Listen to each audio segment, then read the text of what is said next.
ስፖርትስ በሁሴን አብዱልቀኒና በዳዊት ንጉሴ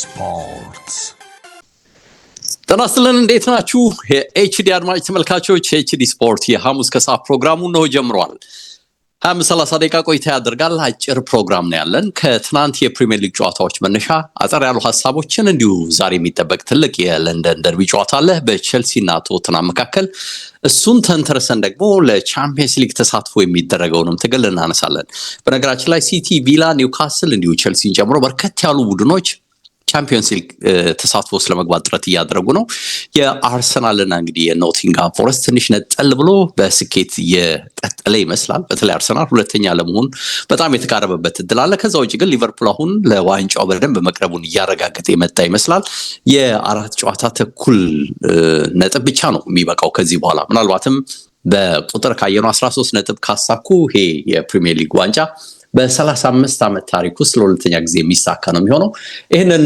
እናያለን ከዚህ ጋር በተያዘ ሐሳብ እንሰረዝራለን ከአርሰናል ጋር በተያዘ የተጫዋቾች ዝውውር ጉዳይ አሁንም በጣም ጠንክሮ እየመጣ ነው አዲሱ የቡድኑ ስፖርቲንግ ዳይሬክተር ኮዲው ትኩረት ያደረገባቸው ተጫዋቾች ላይ እየተንቀሳቀሰ ስለመሆኑ መረጃ ወጥቷል ከወደ አትሌቲኮ ቢልባኦ ጋር የተያዘ ነገርም አለ ይሄንንም እናነሳላችኋለን ቆይታችን ያማረ እንዲሆን እናንተ ብቻ ከኛ ጋር እንድትሆኑ ነው በማክበር የምንጠይቀው ኤችዲ ስፖርቶች ነን በአካል የሌለ ብያለሁ አለን ዴቭ እንዴት አለ አድማጭ ተመልካቾቻችን እንዴት ናችሁ ብያለሁ እንደተለመደው ተገናኝተናል እንግዲህ ከሰኞ በኋላ በድጋሚ የተገናኘንበት ፕሮግራም ነው ይሄ ፕሮግራም የሊቨርፑልን የትናንት ጉዳይ አጠር አድርገን እናነሳለን ብዙም ትኩረት አንሰጠውም እንኳን ብንል የደርቢ ባህሪ የተላበሰ በርግጥም የመርሲሳይድ ደርቢ በመሆኑ መነሻ አጭር ነጥብ ጥለንበት መሄድ አለብን በየትኛው መንገድ ቢሆንም ደግሞ 3 ነጥብ ያሳካበት ጨዋታ ነው በዝርዝር ሄዴጋ ብንልበት ጉዳይ ባይኖርም እንደው ትኩረታችንን የሳቡ አንድ ሁለት ነገሮች ግን እዚህ ጨዋታ ላይ እንደነበሩ ማንሳት የሚገባ ይመስለኛል በሱ እንነሳ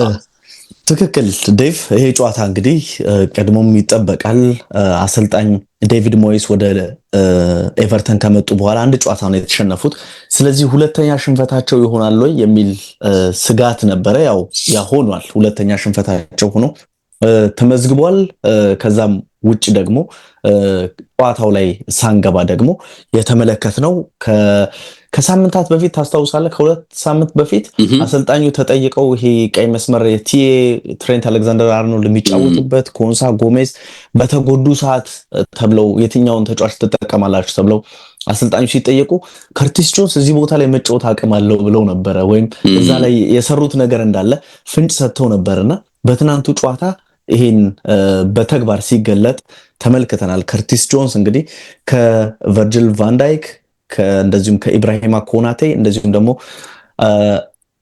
ሮበርትሰን ጋር ሆኖ አራተኛ የቀኝ መስመር ተከላካይ ሆኖ የተመለከትንበት ጨዋታ ነበረ ዴቭ እንግዲህ ሊቨርፑል ወይም ወደ ጨዋታው ስንገባ ሊቨርፑል ያው ከፒኤስጂ እና ከኒውካስል ሽንፈት በኋላ ነው የመጣውና የቆሰለ አንበሳ ልትለው ትችላለህ እንዴት አይነት ሪአክሽን ወይም ምን አይነት ምላሽ በአሰልጣኝ አርነ ስሎት በኩል ይኖራል የሚለው ጉዳይ በትልቁ ይጠበቅ ነበረ ለዚህም ትክክለኛ ማስፈላጊ ጊዜውን የጠበቀ ምላሽ ሰጥተዋል ከውጤት አንፃር ብለን ልናነሳው እንችላለን እንግዲህ ጨዋታው ተጀምሮ ብዙዎቻችን ያስገረመን ውሳኔ የሚመስለው ዴቭ የጄምስ ታርኮቭስኪ እንግዲህ ይሄ እንግሊዛዊ ተከላካይ በቃ ጋሪ ኔቭል እንደውም በደንብ እግር የመስበር አቅም ያለው ፋውል ነው ብሎታልና ብዙዎች ምናልባት ዳኛው ብቻ እና የቪአር ሰዎች ሊሆኑ ይችላሉ አያሰጥም ብለው ያለፉት እኔም አንተም በእርግጠኝነት አንተም ይሄን ሐሳብ ሼር ታደርጋለህ ብዬ ነው የማስበው ያው ቪአርስ ፖል ቴርኒ ነበርው አይደል ስለዚህ የተለመደ ነው አንዳንድ በቃ እኮ ውዝግብ እንዲኖረው ከፈለክ በቃ እዛ ማለት ያው ፍለፊት ያየነውን አይተናል ቀጥለህ ደግሞ ወደ ቪአር ክፍል መግባት ነው ማሽኑም ቢብሎ ነበር አትለኝም ማለት ደጋግሞ ሲያል ነበር ንጭራሽ አይ አስገራሚ ነገር እኮ አለመጥራታቸው ነው አይደል ሁሉም የተደነቀው እንዴት ዳኛው ላይ ጋብዙም ነው በቃ ሌላ እኮ አይደለም የሚጠበቅብህ ነገር ለዚህ አሁን እኔ አንዱ ኮሜንት አደርግበታለሁ ያልኩት ነገር ይሄው ነው ለዚህ ምንድነው እግሩ ትንሽ ዝቅ ብሎ ነበር የተጫዋቹ መጀመሪያ ኳሱን ነክቶት ነበር ምናምን ትላለህ እንዴ ለጥረት ለአቴምፕት ቢጫ የሚታይበት ሊግ ነው የእንግሊዝ ሊግ አይደል ለአቴምፕት ሳትነካ እንኳን አላስፈላጊ ታክል ገብተህ ሳትነካ ተጫዋቹን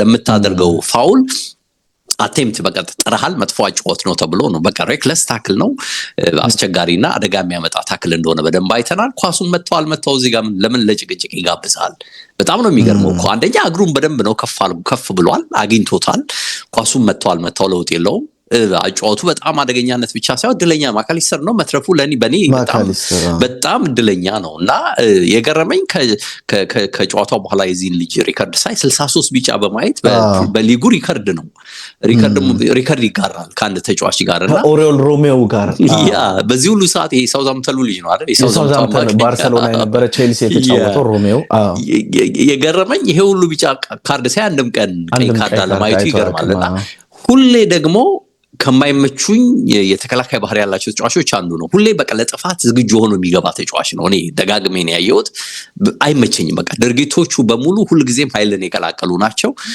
አንዳንድ ጊዜ እንግዲህ በቃ ይሄ የተጫዋቹ መለያ ነው ብለው ዳኞች ራሱ የቀዩን ወደ ቢጫ የቢጫው ደግሞ ወደ ምንም በቃ አንዳንድ ጊዜ በቃ ራሱ ፈረጀው የምትገባው አይነት አለ አይደል በቃ እሱማ ይሄ በቃ የቀይ ከሆነ ቢጫ ነው የቢጫ ከሆነ ደግሞ ምንም ማያሰጠውም ብለ ፈረጀ ካልገባህ በቀር እኔ ያደረገው ነገር በጣም እጅግ የሚዘገንን ነውና ሌላም ቢጫ ማን ነው ሌላም ቀይ ቢኖር ሁለተኛም ቀይ መሰጠት የሚገባው አይነት ድርጊት ነው ሁለተኛ አድርገው ያሉ ነው መሰለኝ እንዴ ይገርማል በጣም እድለኛ ነው ልጁ መትረፉ ማካሊስተር በጣም እድለኛ ነው ለኔ የእውነት ነው ማለት ትክክል በደንብ እድለኛ ሆኖ ሜዳ ላይ መቆየቱ ራሱ የሚያስገርም ነው ከዛ በኋላ እንቅስቃሴው ላይ እኮ አንዳንድ የፓስ ስህተቶች ምናምን ነበሩና የሆነ ከመም ጋር የተጫወተ ይመስላል ብዙ አማካኝ ክፍል ላይ ያን ያክል ከዚህ ቀደም የምናውቀው የማካሊስተር ብቃትን ተመልክተናል ብለን መናገር እንዳንደፍር ያደርጋል በመጀመሪያው አጋማሽ እንግዲህ የተሻለ የነበረው በኳስ ቁጥጥር ከ70% በላይ ወይም 72%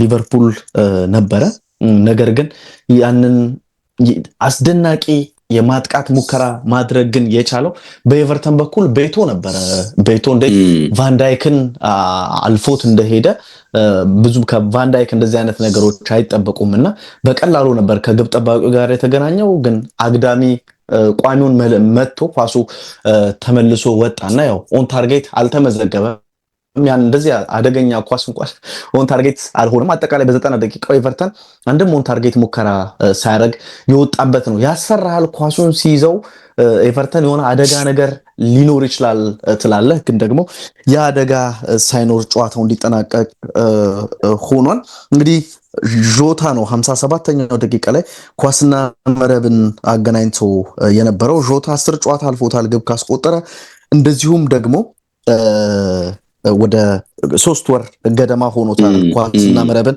ማገናኘት ከቻለ በፈርስት ሃፍ ላይ እጅግ ደካማ የሆነው ዲየጎ ጆታን ነው የተመለከትነው ያን ያክል የቡድን ተሳትፎ አለው አንዳንድ ድሎች እንዳይፈጠሩ ለማድረግ ጥረት ያደርጋል ፕሬስ ለማድረግ ይሞክራል ግን ደግሞ የሚጠበቅበት ኳስና መረብን ማገናኘት ነው ያንን ግን ማድረግ አልቻለም ዲየጎ ጆታ አጠቃላይ እንደ ሊቨርፑል ለአትሌቲክ ላይ እንደውም የተመለከትኩት ሳላ ከባለፉት 6 ጨዋታዎች 5 ጨዋታዎቹ ላይ ግብ ማስቆጠር አልቻለም እንደዚሁም ደግሞ ራሱ ዲያዝ ከዲሴምበር በኋላ 1 ግብ ብቻ ነው ያስቆጠረው ኑኔዝ በውድድር ዓመቱ 4 ግብ ነው ያስቆጠረው የሚል ነገር ስመለከት ነበርና ራሱ ጆታም ደግሞ ባለፉት 3 ወራት ኳስና መረብን አለማገናኘቱ ወይም 10 ጨዋታ በኋላ የተገኘ ግብ መሆኑ የሊቨርፑል ማጥቃት ምን ያክል እንደተቀዛቀዘ ሳላ ላይ ጥገኛ የነበረ ማጥቃት ነው። እንደ ሳላ አይነት ተጫዋች በእንቅስቃሴ ረገድ ዝግ የሚል ከሆነ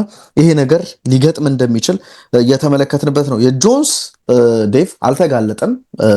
ምክንያቱም ደግሞ ጨዋታው በአጠቃላይ 74% የኳስ ቁጥጥር ድርሻ የነበረው በሊቨርፑል በኩል ነበረ። ስለዚህ ምንም በካውንተር በመልሶ ማጥቃት ያደረሱት ወይ በፋስት ትራንዚሽን ያደረሱት አንዳች ነገር የለም እና እንደዚሁም ወደ ቀኝ መስመር ጠጋ ብሎ የሚጫወተው ኢብራሂማ ኮናቴም ያ ነገር እንዳይከሰት እድል ፈጥሯል። አጠቃላይ ሜዳ ላይ ከነበሩት ተጫዋቾች በፓሲንግ አኪዩሬሲ ወይም የተሳካ የኳስ ቅብብል በማድረግ አንደኛ ራሱ ጆንስ ነው እንግዲህ የሚጫወትበትን ቦታ ሪስክ እንዳይወስድ ያደርጓልና 94% ኳስ ያካቀበላቸው ኳሶች 94%ዎቹ ስኬታማ እንደነበሩ የሚያሳይ ነውና እንግዲህ በጥሩ ሁኔታ ፈተናውን አልፏል ብለን ስለ ጆንስ ልናገር እንችላለን። ግን ሊቨርፑል አሁንም የሆነ የጨዋታ እንቅስቃሴ ላይ እድሎችን ተቃራኒ ቡድን የመፍጠር ሁኔታ አሁንም የተመለከትንበት ይመስላልና ይሄ መርሲሳይድ ደርቢ ነው። ስሜቱ ግለቱ ሁሌም ቀይ ካርድ አለው። ትናንቱም ያው ቀይ ካርድ ስለታለፈ ነው እንጂ ይሄን ነገር የምትጠብቅበት እንቅስቃሴ ነው እና እንግዲህ ሊቨርፑል እጅግ ወሳኝ የሆነውን ድል አግኝቷል። እንደውም ምናልባት አሰልጣኝ አርነ ስሎት ጨዋታው ከተጠናቀቀ በኋላ ያሳዩት የደስታ አገላለጽ ምናልባት ወደ ሊቨርፑል ከመጡ እጅግ ሞቅ ያለው ሊሆን ይችላል የዛሬው ይላል። ትናንት የተመለከትኩት መረጃ ነው ዴቭ እና ያን ነገር ተመልክቻለሁ። ወሳኝ እድል ነው። ከዚህ በኋላ ብዙም ሊቨርፑልን ከዋንጫ የሚያስቀረው ሁኔታ ይኖራሉ ማየት ያለብን ይመስላል። የጊዜ የቀናት ጉዳይ ምላሽ የሚሰጠው ይመስላል ዴቭ። ቢቢሲ ላይ ያየው ነበረ። የዝም ብሎ ቮትም ጠይቀው ነበረ የዚህ የታርኮቭስኪን ሜዳ ላይ መቆየት ጉዳይን በተመለከተና 93% ለ7% ነው ዳታው ራሱ ያሳያል። ከዛ ውጪ የጆታ ጎልን ኦፍሳይድ አቋቋም ላይ ነበር በሚል እንደ ትችት ሲያነሱት ሰምተናል። ግን ማንም በሚያየው መልኩ ትንሽ ክፍተትን ፈጥሮ ቢቢሲ ላይ በእንትን መልኩ ያየሁት በነጥብ 72 ለ28 ብሎ ያየሁት ኦፍሳይድ ሊሆን ይገባ ነበር። ምክንያቱም ዴቪድ ሞይስም ይሄን ሲገልጹ ሰምተናል። በግልጽ ኦፍሳይድ ነበረ። እንቅስቃሴው ላይ ምንድነው መረበሽ ፈጥሯል። ተከላካዮቹን እንዲረበሹ አድርጓል። ዲያዝን ማለት ነው አይደል? አዎ ዲያዝን በተመለከተና እሱ አይደል የነከው የመጨረሻውን ኳስ ወደ ጆታ ከመምጣቱ በፊት ቆሞ ነበርና ለኔ ችግሩ በግልጽ አልታየኝም። የእውነትም አንዳንድ ጊዜ እንዲህ አይነት እንቅስቃሴዎችን አለማስቆማቸው ቅጣት ደረጃም አለማድረሳቸው ጎሉን አለመሻራቸው ሊደነቅ የሚገባ ነው የሚል እምነት አለኝ በኔ በኩል። ከዛ ውጪ ግን ከኢንተርናሽናል ብሬክ የተመለሰ ጨዋታ ባህሪ ነበረው አይደል? በቶፕ ሌቭል ነበር ለማለት እንቅስቃሴው የሚከብድ ይመስለኛልና ከዚህ አንፃር ይሄንን እኔ መደግፈው ነው። ግን ወዲም ተባለ ወዲያ በቁም ነገር ደረጃ ሊነሳ የሚገባው የሚመስለኝ ዋናው ነጥብ በየትኛው መንገድ ሊቨርፑል ይሄንን 3 ነጥብ መውሰዱ እኔ በቃ መደነቅ አለበት። ቁም ነገሩም ትልቁም ነገር እሱ ነው የሚል ፐርፌክት መሆን አይጠበቅብህ ማለት አይ ቲንክ የሚመስለኝም ይሄ ነው። ፐርፌክት መሆን የሚጠበቅብህ አይመስለኝም ይሄንን እንቅስቃሴ ለመጨረስና ፕላስም ደግሞ ከጨዋታ የተመለሰበት ሁኔታ በግልጽ ይታያል። ስለዚህ ያለ ጥርጥር 3 ነጥቡን በዚህ መልኩ መውሰዱ እንዴ ለሊቨርፑል በቃ ወደ ዋንጫው ለመቅረብ ትልቁን እድል የሚሰጥ ቁልፍ ነገር ነው ማለት ይቻላልና ከዛ ውጪ ግን ወደ ዋንጫው አሁን በደንብ እየተጠጉ በመሆኑም ይመስላል ስቴዲየም ውስጥ የሚታየው ድባብ ሁሉም ነገር ስሜቱ በጣም በቃ ገዢ ነው ማለት እንችላለንና እንዳልኩት ነው የአራት ተኩል ጨዋታ እድሜ ነው። ይሄ ማለት 13 ነጥብ ነው እንግዲህ በራስ የሚጠበቅብህ። ስለዚህ እሱ ላይ ትኩረት አድርገው መንቀሳቀስ የሚጠበቅባቸው ይመስለኛል በአካል ይሄንን ነው ልልህ የምችለው። ከዛ ውጪ ግን ቻምፒየንስ ሊጉን በተመለከተ ሀሳቦች ብናነሳ የተሻለ ይመስለኛል ሲቲም ስላሸነፈ ያ እና ትልቁ ቁም ነገር እሱ ነው። እሱ ላይ እስቲ ሀሳብ ስጠበት። እንግዲህ ዴቭ ማንቸስተር ሲቲም ሌስተር ሲቲን እንደጠበቅነው 2-0 አሸንፏል። በመጀመሪያ አጋማሽ የተቆጠሩ ግቦች ናቸው። ግሪሊሽ በዘንድሮ የውድድር ዓመት ከ30 ሳምንታት ጉዞ በኋላ የመጀመሪያ ፕሪሚየር ሊግ ግቡን አስቆጥሯል። ሃላንድ የለም። ሃላንድ ባይኖርም ማንቸስተር ሲቲ ግብ ለማስቆጠር ኦማር ማርሙሽ አለው ብለን ልንገልጽ እንችላለን። ዴቭ ማርሙሽ ግብ አስቆጥሯል። ባለፈው ጨዋታም በተመሳሳይ ለቡድኑ ወሳኝ እንቅስቃሴ ያደረገው ተጫዋች እሱ ነው። ስለዚህ ማንቸስተር ሲቲ በመጀመሪያው አጋማሽ ባስቆጠሯቸው ግቦች ጨዋታውን ጨርሶቷል ማለት እንችላለን፣ ወይም ጨርሷል። አራተኛ ደረጃ ላይ መጥቷል። እንግዲህ ማንቸስተር ሲቲ አሁን 51 ነጥብ አለው። ኖቲንግሃም ፎረስት ዴቭ አሁን ባለው አካሄድ በ6 ነጥብ ከተከታዩ ከማንቸስተር ሲቲ በ6 ነጥብ ከፍ ብሎ ነው የሚገኘውና ኖቲንግሃም ፎረስት ከቻምፒየንስ ሊግ ይወጣል በጣም ትልቅ ጥያቄ ነው የሚሆነው። በጣም ኃይለኛ የውጤት መዋዠቅ የሚኖርበት ሁኔታ ካልሆነ በስተቀር ኖቲንግሃም ፎረስት ዘንድሮ በቻምፒየንስ ሊግ እጅግ ያልተጠበቀ የኑኖ ስፒሪቶ ሳንቶ ቡድን አስደናቂ ፍጻሜን በውድድር ዓመቱ ምናልባት የውድድር ዓመቱ አርነ ስሎት ብዙ አልተጠበቁም፣ ግን ስኬታማው አሰልጣኝ የውድድር ዓመቱ ምርጡ አሰልጣኝ ተብሎ መመረጥ ያለባቸው በነይታ ኑኖ ስፒሪቶ ሳንቶ ናቸው። ዴቭ ቻምፒየንስ ሊግ ይዘው ስፔሻሊ ሶስተኛውን የሚጨርሱ ከሆነ ኒውካስልም እንግዲህ ከዋንጫ ፓርቲያቸው በኋላም ወደ ፕሪሚየር ሊጉ መጥተው ከማሸነፍ አልሰነፉም። እነ ይሳቅ ግብ አስቆጥሯል፣ አስደናቂ ግብ እንደዚሁ በቶናሊ አማካኝነትም ተመልክተናልና ኒውካስልም 5ኛ ነው። ከማንቸስተር ሲቲ በ1 ነጥብ ነው የሚያንሰው። አንድ ቀሪ ጨዋታ ያለው አሁን ቀጣይ የምናነሳው ከቶተናም ጋር የሚጫወተው ቼልሲ ደግሞ 6ኛ ነው 29 ጨዋታዎችን አድርጎ፣ ኒውካስልም 29 ነው። እንግዲህ እሱ የሚያደርግ ከሆነ ኒውካስል ራሱ እጅግ በቃ ስኬታማ የሆነ የውድድር ዓመትን ይዘው ለመጨረስ ከወዲሁ እየተንደረደሩ እንዳሉ የሚያሳይ ነው። የቼልሲም 49 ነጥብ ነው 29 ጨዋታ እኩል ከኒውካስል ጋር አከናውነውና ይሄኛው ይጠበቃል። የቼልሲና እንግዲህ የቶተናም ጨዋታ ከዛ ፊት እንደው አጭር ነገር ልምችለው እንዳልከው ነው። ኖቲንግ አርሰናል በተለየ መልኩ ነው ሊታይ የሚችል የሚመስለኝ። ከዚህ በኋላ አርሰናልን ማቆም ማስላት የምትችለው አሁን 5ኛ ላይ ያለው ሊያውም ደግሞ ገና ፕሪሚየር ሊጉ 5ም የቻምፒየንስ ሊግ ተሳትፎ ሊኖረው ይችላል የሚል ነገርም ስላለ ወደ 6ኛውም ቲም ልትሄድ ትችላለህ እና በዛ በነጥብ ስሌት ስትሄድ አርሰናል ሊቨርፑል አሁን በዋንጫው ለመድረስ ይከብደዋል እንደምትለው ሁሉ ከዛ ከታች መጥቶ አርሰናልን ከዚህ የቻምፒየንስ ሊግ ተሳትፎ ያስወጡታል ማለት በጣም ከባድ ነው የሚመስለው። ስለዚህ እንደው በስሌትም ስትሄድ ቻምፒየንስ ሊጉ ላይ በእርግጠኝነት አርሰናል ተሳትፎን ያረጋግጣል ማለት ይችላል። በዛው ልክ የፎረስትም አሁን በተከስከው መልኩ የተቃረበ ነው ማለት ይቻላል አንተ ባልከው መልኩ እና ምናልባትም ጫና ከመጣ ፎረስት ላይ ልትል ትችላለህ። በተረፈ ግን ሲቲ፣ ቪላ፣ ኒውካስል እንደገና ደግሞ የተከስከው ቼልሲ ትልቁ ትኩረት ሊደረግባቸው የሚችሉ ቡድኖች ናቸው ማለት ይቻላል። ኒውካስል እንግዲህ እንዳልከው ከካፑ ዊን በኋላ የነበረው አጀብ ትልቅ ነበር አይደለ? ይሄ ሁሉ ባለበት ሁኔታ ትኩረት አድርገው ቶሎ ተመልሰው ይሄንን ቁልፍ ጨዋታ ያውም ደግሞ ብሬንትፎርድ ሌላ ወጋሚ ቡድን ነው 2-1 ማሸነፍ ቀላል የምትለው ነገር አይደለምና ኢሳቅም ሃይሊ ጎል ላይ ደረሰ። ኦፍ ኮርስ ከጨዋታው ተቀይሮ ወጥቷል ወደ ኋላ ላይ የተወሰነ መጠነኛ ችግር እንዳለ ተጠቅሷል። ግን ይሄ ተጫዋች ምን ያህል ክለብ ውስጥ በቃ ልዩነት ፈጣሪ መሆኑ እየታየ እንዳለ አሁንም እያስመሰከረ ነውና ከጥቂት ምርጥ የፊት ለፊት ተጫዋቾች መካከል አንዱ መሆኑን ሁሉም ክለብ ደግሞ ሊያገኘው ምን ያህል እንደሚጣደፍ የምታየው በቃ በገባበት ጨዋታ ሁሉ ተጽዕኖ ትልቅ እየሆነ ሁሉንም አይነት ባህሪ የተላበሰ ነው። በተለይ ደግሞ አጨራረሱ ይገርማል። ሻርፕ ነው፣ ሻርፕነት በደንብ አለው። በጣም የተሰላ ነው ሁሉ ነገሩ የሚያስቆጥረው ጎልና ኒውካስል ግን ያን ቀሪ ጌም እንዳለው ስታስብ የመምጣት ድሉ በጣም ትልቅ ነው ትላለ። አስቶን ቪላ ጭራሽ ሮቴት ያደርጋል እና ሮቴት እያደረገም ደግሞ ፈጽሞ ጥቅም አልባ የነበሩ ተጫዋቾችን አሁን ራሽፎርድን ጨምሮ የፊት ለፊት አጥቂ አድርጎት አሁን የፊት ለፊት አጥቂ አድርገው ነው ትናንት የሚያሰለፉትና ከበቀደሙ ጨዋታ መልስ አሁንም በድጋሚ አጥቂ አድርገው ስኬታማ ሆኗል። አሴንሳውም እንዲሁ ጎል ያስቆጠረ ተጫዋች ነውና በደንብ ተጫዋቾቹን ሮቴት እያደረገ ነው። ስለዚህ ይሄንንም ቡድን ልክ በቀደም ስትሉት እንደነበረው አይደለም በፕሪሚየር ሊጉ በቻምፒየንስ ሊጉም ላይ ገና ሌላ አስደንጋጭ ነገር እንዳይፈጠር መጠበቅ ግድ ነው የሚመስለው እና አሁንም ፉክክሩ በዚህ ቡድን ሊታጀብ እንደሚችል ግምት ትወስዳለህ። ከዚያ ሲቲ ነው። ሲቲ ምናልባት እንግዲህ የሃላንድ ጉዳት አሁን እንደሚሉት ከ5 እስከ 7 ሳምንት ድረስ አይኖርም ነውና የሱ ጎሎች ቁልፍ ናቸው። ይሄን ተጫዋች ማጣት ሲቲ በምን መልኩ ሊጠቀም ይችላል? አንጋፋ ተጫዋቾቹ አሁን እንደው በቀረው ጊዜ ራሳቸውን ከፍ አድርገው ስኬታማ ይሆናሉ? ምናልባትም እንግዲህ የማርሙሽ አይነት ባህሪ ያላቸው ተጫዋቾች ደግሞ እንግዲህ ምን ያህል ለክለቡ ጠቃሚ ይሆናሉ ይታያል። ትናንትም እንግዲህ የተጫዋች ጎል አስቆጥሯል። ችግሩ የሚመስለው ግን የማጥቃት ባህሪ ያላቸው ተጫዋቾች ድካማቸው በዝቷል።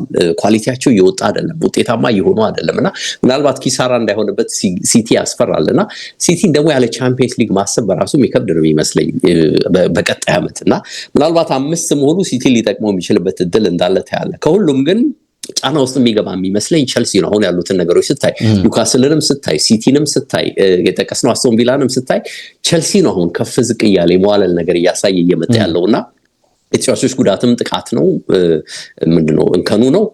ከዛ ውጪ ደግሞ ፐርፌክሽን የለም። በተለይ ከፍለፊት መስመር የሚያገኙት ነገር ከጊዜ ወደ ጊዜ እየቀነሰ እንደመጣ ነው የምናየውና ከቶተናም የሚደረገው ነው ጨዋታ ግን መንገድ ማንሳት እዚህ ላይ የሚጠቅም ይመስለኛል። ግን ቸልሲ ከጠቀስካቸው 4 ቲሞች የበለጠ ጫና የሚበረከትበት ይመስለኛል በግሌ።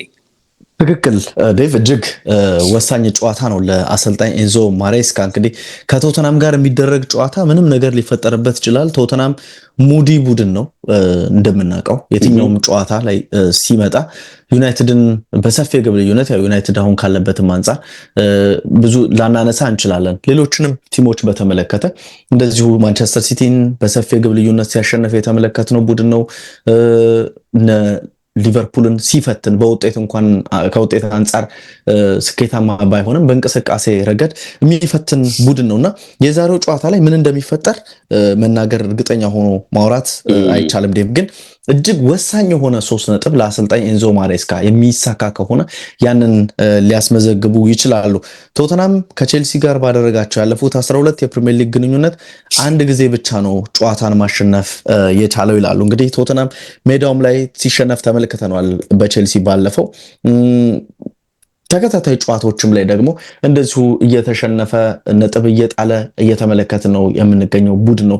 ከቶተናም አንጻር ራሱ አሰልጣኝ አንጅ ፖስቴኮግሉ ራሱ ከቡድኑ የመሰናበት አደጋ አለባቸው ከፊታቸው እየተባለ ነው የሚገኘው። እኔም አንተም የምንኖርበት ሀገር አሜሪካን ደግሞ በብሔራዊ ቡድኑ እየመሩ የሚገኙት አሰልጣኙ ራሱ ወደ ቀድሞ ክለባቸው ማውሪሲዮ ፖቼቲኖ ወደ ቶተናም የመመለስ እድል ሊኖራቸው እንደሚችል ከወዲሁ ፍንጮች አሉ የሚል ነገርን እየተመለከተ እንገኛለን። በቼልሲ በኩል ፖዚቲቭ ነገር ዴቭ ጉዳት ላይ የነበሩት እንደ ኒኮላስ ጃክሰን፣ ኖኒ ማዱዌኬ እንደዚሁም ደግሞ ኮል ፓልመር አይነት ተጫዋቾች ሁሉም ለጨዋታው ዝግጁ ናቸው ተብሏል። እስካሁን ወደ ቼልሲ ከመጣ እንግዲህ 20 ጨዋታዎችን ብቻ 14 ጨዋታዎችን የተመለከትኩት 14 ጨዋታዎችን ብቻ ነው ያከናወነው።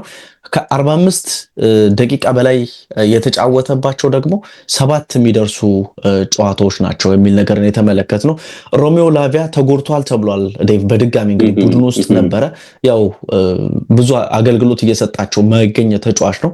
ይሄ ተጫዋች ተጎድቷል የሚል ነገርን ስመለከት ነበረ። እንግዲህ በቶተናም በኩል እንደ ሂዩንግ ሚንሰን አይነት ተጫዋች አሁንም ልዩነት ይፈጥራል የሚለውን ጉዳይ መመልከት ያለብን ይመስለኛል።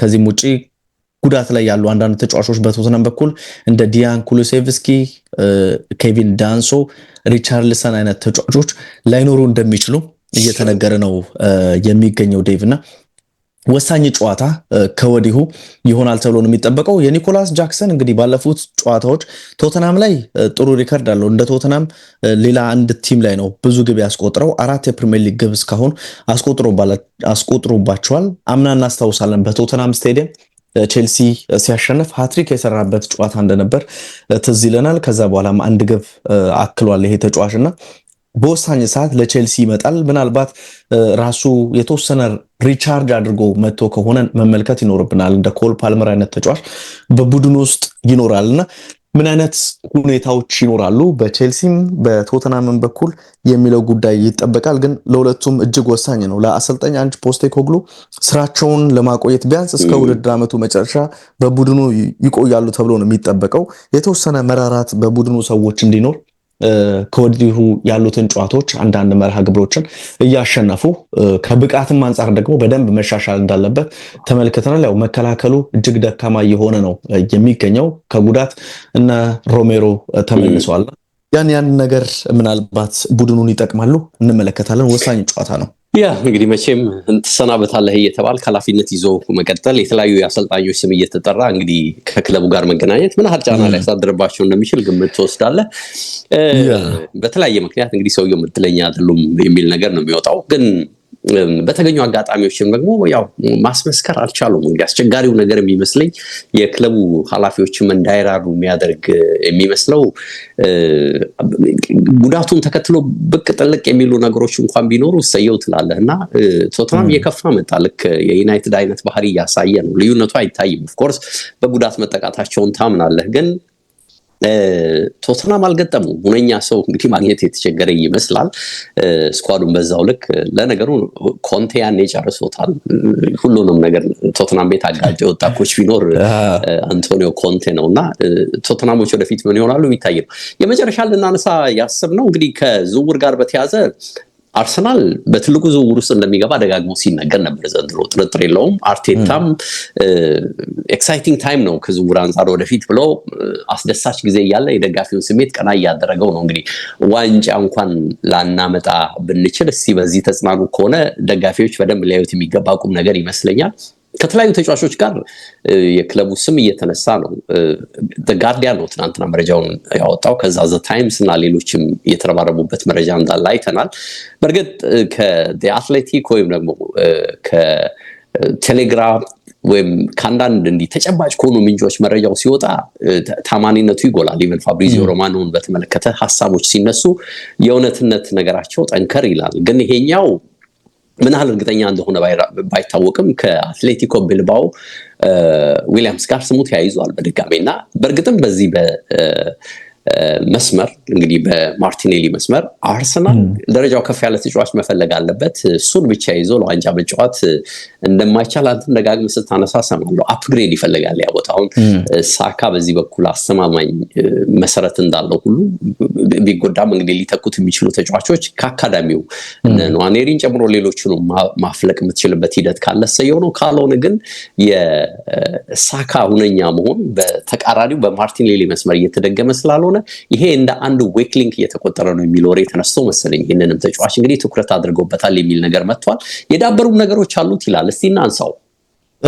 እንግዲህ የኒኮ ዊሊያምስ ጉዳይ ዴቭ አርቴታ እንግዲህ አሁን አዲስ የስፖርቲንግ ዳይሬክተር ወደ ቡድኑ መጥቷል አንድሪያ ቤርታ እና በስፔን እግር ኳስ ላይ ደግሞ ላለፉት ዓመታት የሰሩ ሰው ናቸው። ስለዚህ በደንብ የስፔን እግር ኳስን በቅርበት የሚያውቁ ሰው ናቸው። የኒኮ ዊሊያምስ አድናቂ ስለመሆናቸውና ባለፉት ቀናት እንግዲህ ከአርሰናል ሹመታቸው በኋላ እንግዲህ ከተጫዋቹ ወኪሎች ጋር በይፋ ተነጋግረዋል የሚል ነገርን ታይምስ መረጃ አውጥቶ ስመለከት ነበረ። አጠቃላይ ምን ነገሮች አሉት የሚለውንም ጉዳይ ተነጋግረውበታል ተብሏል። ይህ ተጫዋች ባለፈው ክረምትም እንደዚሁ አርሰናልን ጨምሮ በርካታ ክለቦች ፈልገውት ነበር። አውሮፓ ዋንጫ ላይ አስደናቂ ብቃትን ማሳየቱን ተከትሎ በተለይም ወደ ባርሰሎና ሄዶ እሱ በግራ እንደዚሁም ደግሞ ላሚን ያማል በቀኝ አስደናቂውን የስፔን ብሔራዊ ቡድን ጥምረትን በቡድኑ በባርሰሎናም ይታያል የሚል ነገርና ተጫዋቹም ወደዛ መሄድ ይፈልጋል ሲባል ነበረ። እንደዚሁም ደግሞ ሳምንታዊ ደሞዙ ከ170,000 ፓውንድ ወደ 250,000 ፓውንድ እንዲያድግለት ይፈልጋል የሚል ነገር አለ። አርሰናል ይሄን ነገር አድርጎ ተጫዋቹን የማምጣት ፍላጎት አለው። የሚጠበቀው ደግሞ ዊሊያምስን ማሳመን ብቻ ነው።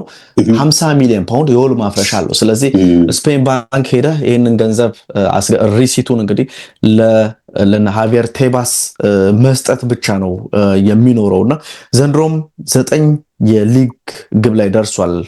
አምና 16 የሊግ ግቦችን አስቆጥሮ ነበር። ዘንድሮ 9 ነው። ተጨማሪ ግቦችን ያስቆጥራል ተብሎ ነው የሚጠበቀው። አርቴታ ጃማል ሙዚያላን ይፈልገው ነበር። ይሄ የ2 ዓመት ጀርመናዊ አዲስ ኮንትራት በባየርን መፈረሙን ተከትሎ አሁን ዋና ትኩረቱ የአርቴታም ይሄኛው ተጫዋች ይሆናል። ዊሊያምስም እንግዲህ በዚህ ቦታ ላይ እንዲሰለፍ ይፈልጋል ተብሏል። አርሰናል ከዋንጫ ጋር የሚገናኘው እንደዚህ አይነት ክፍተቶችን በጣም በዋንጫው መካከል ያለው ልዩነት ማርጂኑ እጅግ ጠባብ እንደሆነ እየተመለከትን ነው የምንገኘው። ዴቭ ሳካ ብቻ አይደለም ከሳካ ግቦች ላይ አንድ የተወሰኑትን ሳካ የሚያስቆጥረው እንዳለ ሆኖ ዊሊያምስ ደግሞ መጥቶ አንድ 10 ግብ ወይም ደግሞ ማርቲኔሊ ከሚያስቆጥረው 5-6 ግብ እንኳን ቢያስቆጥር የሚገኘውን የነጥብ ብዛት ማሰብ ነው ምን ያክል ጠባብ እንደሆነና እንደዚህ አይነት እጅግ ሻርፕ መሆንን በአርሰናል በኩል መመልከት ያለብን ይመስለኛል። እንደውም ራፊናንም ለማምጣት ሞክሮ ነበር የሚል ነገርን አምና ሲያነሱና ራፊና ስላልተሳካ ነው ራሂም ስተርሊንግን ከቼልሲ በውሰት ለማምጣት እየተገደዱት የሚል ነገር አለ። የዙቤሜንዲም ጉዳይ እዛው ከስፔን አካባቢ አለና አርሰናል መልቀቂያ ዋጋ ነው አይደል? የመልቀቂያ ዋጋ ይገርማል። ስፔን ላይ ቶሎ ብቻ መልቀቂያ ያላቸው ነገሮች ነው። ግብ ጠባቂው ላይ እንዲሁ እየሰራ እንደሆነ መረጃዎች ይወጣሉ አይደል? ያ እንትን እኮ ነው በቃ ስፔን ላይ ሁሌም የውል ማፍረሻ አለና ያንን የውል ማፍረሻ ተጫዋች ሲፈርም ለምሳሌ እነ ፔድሪ 1 ቢሊዮን ነው አይደለ የውል ማፍረሻቸው እንዳይደፍረው አድርገው ምክንያቱም የኔይማር 222 ሲደፈር ስላዩ ባርሴሎና በቢሊዮን ሆኗል። እነ ቪኒ ጁኒየርን በሪያል ማድሪድ ወደ 1 ቢሊዮን ነው የሚጠራባቸውና ይሄ ነገር ያደርጋሉ። ኒኮ ዊሊያምስ ግን ከዚህ ክረምት የሚያልፍ አይመስልም። በሳን ማሜስ እየተጫወተ የሚቀጥልበት እድል ጠባብ እንደሆነ እየተነገረ ነው። ትልቅ እርምጃ ግን በአንድሬ ቤርታ አማካኝነት ተወስዷል። ተነጋግሯል እየተባለ ነው የሚገኘው። አርሰናል ብቻ አይደለም ቼልሲም፣ ሊቨርፑልም፣ ማንቸስተር ዩናይትድም የኒኮ ዊሊያምስ ፈላጊ ስለመሆናቸው መረጃ እየተሰማ ነው የሚገኘው። ይሄ ነው እንግዲህ አስተናጋጅ እንግዲህ የዝውውር ክረምት ይሆናል በፕሪሚየር ሊጉ ብሎ መጠበቅ ነው። ለሁሉም ኤችዲ ስፖርቶች ነበረን አጠር አድርገን የዛሬውን ፕሮግራማችንን በተከታተላችሁት መልኩ አጠናቅናል። ቅዳሜ እንመለሳለን። እንግዲህ ጨዋታዎች ተመልሰዋል። የኛም እንግዲህ የጨዋታዎች ዝርዝርና የግምት ፕሮግራማችን ተመልሶ ይመጣል። ትልልቆቹን ቡድኖች እንግዲህ ለዋንጫ የሚደረገውም ለቻምፒየንስ ሊግ ተሳትፎ የሚደረገውም ግብ የሚቀጥል ነው የሚሆነው። በእርግጥ ከመውረድ ጋር በተያዘ ሁሉም ነገር ከወዲሁ ሊያከትም የተቃረበበት ሂደት አለ። በተለይም እንግዲህ ወልቭስወርድ ላይ መውጣቱን ተከትሎ እዛው የሚፍጨረጨሩ ቡድኖች እንግዲህ የጊዜ ጉዳይ ካልሆነ በቅር መውረዳቸው አይቀርም ወደሚለው ድምዳሜ የሚወስድ ነው የሚመስለው። ሁሉንም እንዳስሳለን። ለዛሬው ግን አበቃን። በአካል አመሰገንኩ አንተን። አድማጭ ተመልካቾች መልካም ጊዜ ብያለሁ። ባይ ሰላም። መልካም ጊዜ ላንተ።